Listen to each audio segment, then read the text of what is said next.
ہم بہت کم ہیں، لہٰذا ہماری تمام تر کوشش یہی ہونی چاہیے کہ اپنی پوری طاقت اپنے ہم مذہب لوگوں کی تربیت اور اپنے مذہب حقہ کے دفاع اور اس کی ترویج میں صرف کر دیں۔ آخر کب تک ہمارے ہم مذہب گروہ گروہ موت کا نشانہ بنتے رہیں؟ آخر ہم خاموش کیوں بیٹھے رہیں؟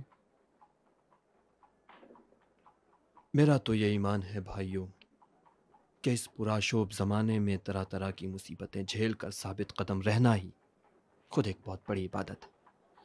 اگر آپ لوگوں کو حکومت کے خلاف نہ بھڑکائیں تو عیسائیوں اور رومیوں کے درمیان کوئی جھگڑا نہ ہوگا۔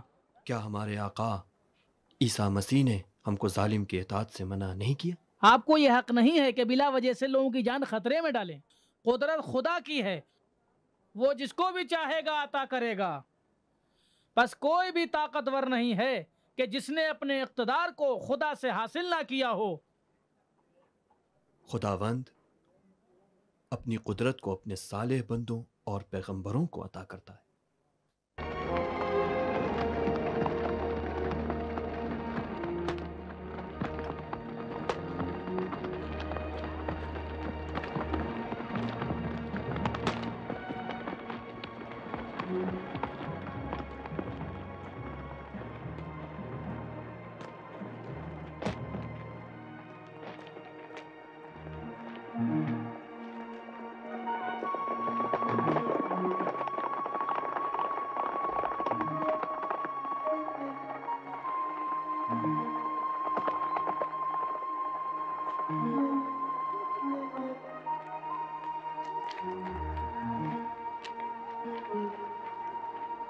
بے شک ستمگروں کی طاقت شیطانی طاقت ہے، نہ الہی۔ کیا ابراہیم و نمرود، موسیٰ و فرعون یا عیسیٰ اور ہیرود کی طاقت ایک ہے؟ سلام مرد خدا۔ تم پر بھی سلام گیلس۔ کیسے مزاج ہے؟ عالی جناب میکسیملین کیسے ہیں؟ انہوں نے مجھے آپ کے پاس بھیجا ہے۔ آپ کے چھپنے کی جگہ آشکار ہو چکی ہے، جلد از جلد اس جگہ کو چھوڑ دیں۔ یعنی خطرہ اس قدر قریب ہے؟ جناب میکسیملین بغیر سبب خبردار نہیں کرتے، جلدی کیجیے کہیں دیر نہ ہو جائے۔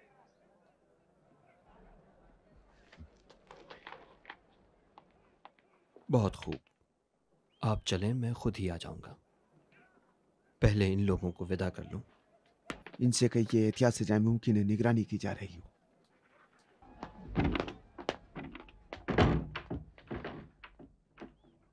بھائیو، ابھی ہمیں یہ اطلاع ملی ہے کہ یہ جگہ محفوظ نہیں ہے، لہٰذا نہایت احتیاط کے ساتھ یہ جگہ ترک کر دیں۔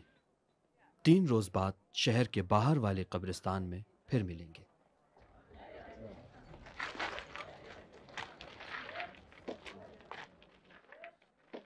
آپ ان کاموں سے لوگوں کو عیسائی مذہب کی تعلیمات کے خلاف بھڑکا رہے ہیں اور ان لوگوں کی جانیں بھی آپ خطرے میں ڈال رہے ہیں۔ خدا ہم سب لوگوں کی ہدایت کرے۔ اگر وہاں بھی حملہ کر کے لوگوں کا قتل عام کیا تو کون جواب دہ ہوگا؟ خدا پہ بھروسہ کرنا چاہیے، جو خدا کی مرضی ہو وہی ہوگا۔ استاد اگر ضرورت ہو تو آپ کی حفاظت کے لیے میں رک جاؤں؟ نہیں، تم جاؤ، پریشانی کی بات نہیں، خدا بزرگ ہے۔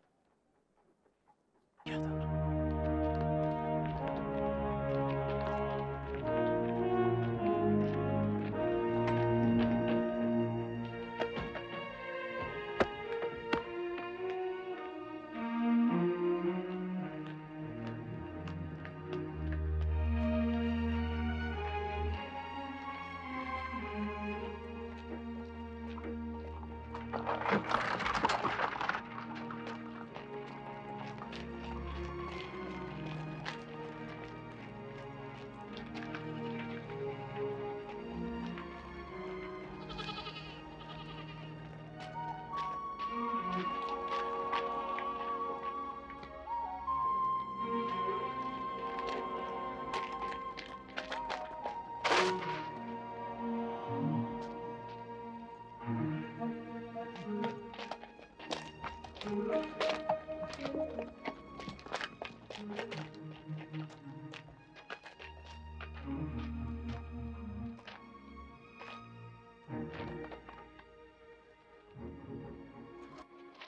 کیا جاسوسی کر رہا ہے؟ ادھر سے گزر رہا ہوں. بلا وجہ دوبارہ تجھے اگر یہاں دیکھ لیا تو زندہ جلا دوں گا. بھاگ جا.